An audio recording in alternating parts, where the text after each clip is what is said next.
Magandang gabi sa inyo mga kalakbay.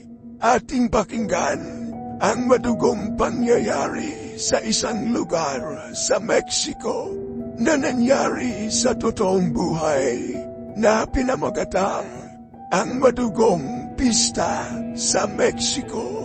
Sa isang maliit na baryo sa Mexico, may isang sinaunang tradisyon. Sa tuwing araw ng pista, ang mga tao ay nagtitipon-tipon upang magdiwang at magbigay-pugay sa kanilang mga ninuno.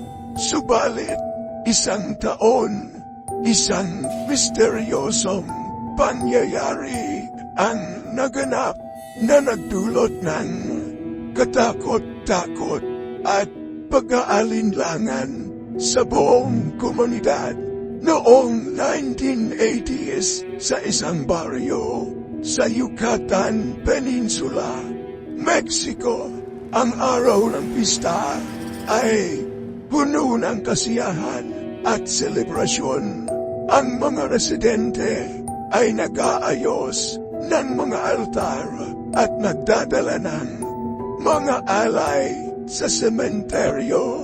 Isang pamilya, ang mga Del Toro, ay isa sa kilalang pamilya sa kanilang lugar dahil sa masaganang handa at magarang altar na kanilang ipinapakita.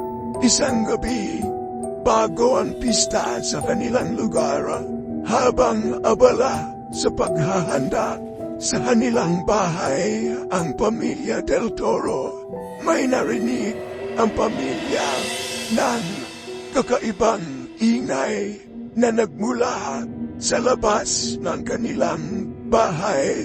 Lumabas ang pamilyang Del Toro para tignan kung ano ito. Nakita nila ang isang misteryosong babae na nakaputi at umiiyak. Lumapit si Maria, ang ina ng pamilya Del Toro, upang alamin ang kalagayan ng babaeng ito. Sa hindi inaasahang pangyayari, nang lapitan ni Maria ang babaeng ito, biglang nawala ang babae na tila isang anino lamang ito.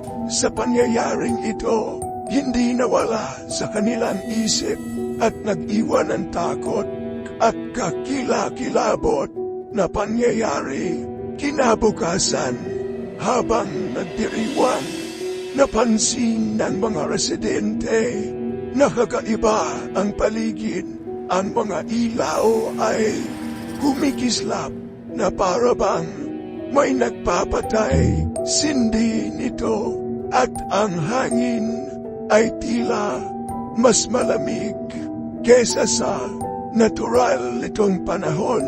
Sa kalagitnaan ng gabi, isang grupo ng mga bata ang naglalaro sa sementeryo sa kanilang baryo. Ay tila normal na lang ang pagpunta sa sementeryo dahil ang kanilang barangay ay katabi lamang ang sementeryo. Nang marinig nila ang mga hagulhol mula sa isang libingan, nang lapitan nila ito, nakita nila ang isang babae na nakaputi at duguan ang mukha nito, na nakaluhod sa tabi ng isang libingan.